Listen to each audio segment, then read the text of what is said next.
तेरा वचन मेरे पाँवों के लिए दीपक है और मेरे मार्ग का उजियाला है। तेरा वचन मेरे पाँवों के लिए दीपक है। पहला पाठ प्रेरित चरित अध्याय 5 पद संख्या 34 से 42 तक।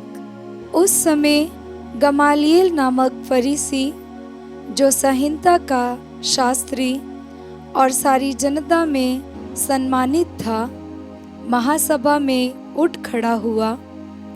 उसने प्रेरितों को थोड़ी देर के लिए बाहर ले जाने का आदेश दिया और महासभा के सदस्यों से ये कहा, इस्राएली भाइयों, आप सावधानी से विचार करें कि इन लोगों के साथ क्या करने जा रहे हैं।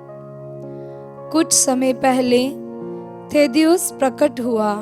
वह दावा करता था कि मैं भी कुछ हूँ, और लगभग 400 लोग उसके अनुयायी बन गए। वह मारा गया। उसके सभी अनुयायी बिखर गए और उनका नाम निशान भी नहीं रहा। उसके बाद जनगणना के समय यूदस गलीली प्रकट हुआ। उसने बहुत से लोगों को बहकाकर अपने विद्रोह में सम्मिलित कर लिया। वह भी नष्ट हो गया और उसके सभी अनुयायी बिखर गए। इसलिए इस विषय के संबंध में मैं आप लोगों से ये कहना चाहता हूँ कि आप इनके काम में दखल मत दें और इन्हें अपनी राह चलने दें। यदि ये योजना अथवा आंदोलन मनुष्यों का है तो ये अपने आप नष्ट हो जाएगा, परंतु यदि ये ईश्वर का है तो आप इन्हें नहीं मिटा सकेंगे और ईश्वर के विरोधी प्रमाणित होंगे। वे उसकी बात मान गए।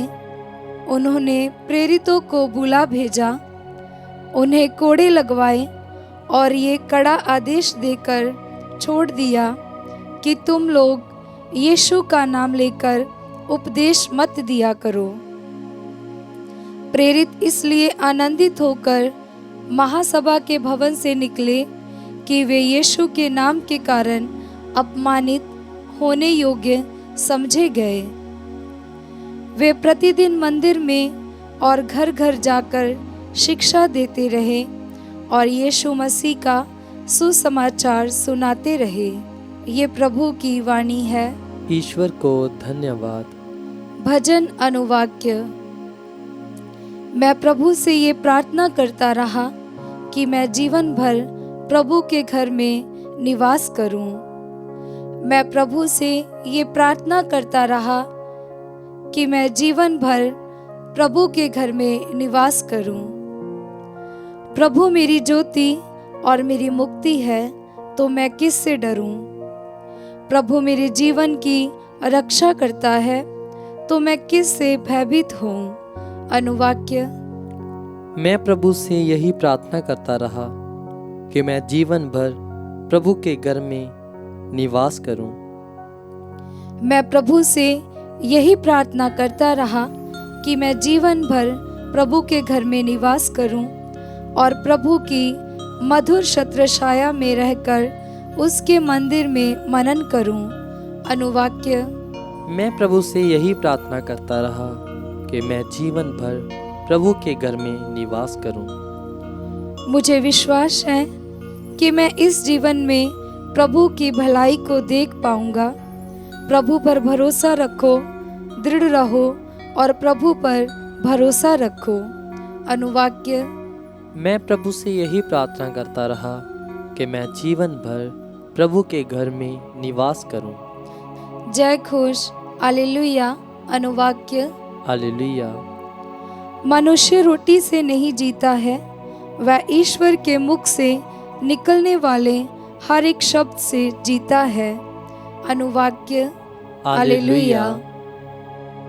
पवित्र सुसमाचार संत योहन के अनुसार अध्याय 6 पद संख्या 1 से 15। यीशु गलीलिया अर्थात तिब्रियस के समुद्र के उस पार चले गए। एक विशाल जनसमूह उसके पीछे हो लिया, क्योंकि लोगों ने उन चमत्कारों को देखा था जिन्हें यीशु बीमारों के लिए करते थे। यीशु पहाड़ी पर चढ़े और वहां अपने शिष्यों के साथ बैठ गए। यहूदियों का पास्का पर्व निकट था। यीशु ने अपनी आंखें ऊपर उठाईं और देखा कि एक विशाल जनसमूह उनकी ओर आ रहा है, और उन्हें फिलिप से ये कहा, हम इन्हें खिलाने के लिए कहाँ से रोटियां खरीदें? उन्होंने फिलिप की परीक्षा लेने के लिए ये कहा। वह तो जानते ही थे कि वह क्या करेंगे। फिलिप ने उन्हें उत्तर दिया, 200 दिनार की रोटियां भी इतनी नहीं होगी कि हर एक को थोड़ी थोड़ी मिल सके। उनके शिष्यों में से एक शिमोन पेतरुस के भाई अंद्रियास ने कहा, यहाँ एक लड़के के पास जौ की 5 रोटियां और 2 मछलियां हैं, पर यह इतने लोगों के लिए क्या है? यीशु ने कहा, लोगों को बैठा दो।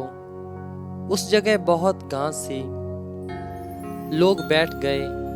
पुरुषों की संख्या लगभग 5000 थी। यीशु ने रोटियां ले ली, धन्यवाद की प्रार्थना पढ़ी और बैठे हुए लोगों में उन्हें उनकी इच्छा भर बंटवाई। उन्होंने मछलियां भी इसी तरह बंटवाईं। जब लोग खाकर तृप्त हो गए तो यीशु ने अपने शिष्यों से कहा, बचे हुए टुकड़े बटोर लो, जिससे कुछ भी बर्बाद ना हो। इसलिए शिष्यों ने उन्हें बटोर लिया और उन टुकड़ों से 12 टोकरे भरे। जो लोगों के खाने के बाद जौ की 5 रोटियां से बच गए थे। लोग यीशु का यह चमत्कार देखकर बोल उठे, निश्चय ही ये वह नबी है जो संसार में आने वाले हैं। यीशु समझ गए कि वे आकर मुझे राजा बनाने के लिए पकड़ ले जाएंगे। इसलिए वे फिर अकेले ही पहाड़ी पर चले गए कि मैं जीवन भर प्रभु के घर में निवास करूं। यह प्रभु का पवित्र सुसमाचार है। क्रिस्त की जय।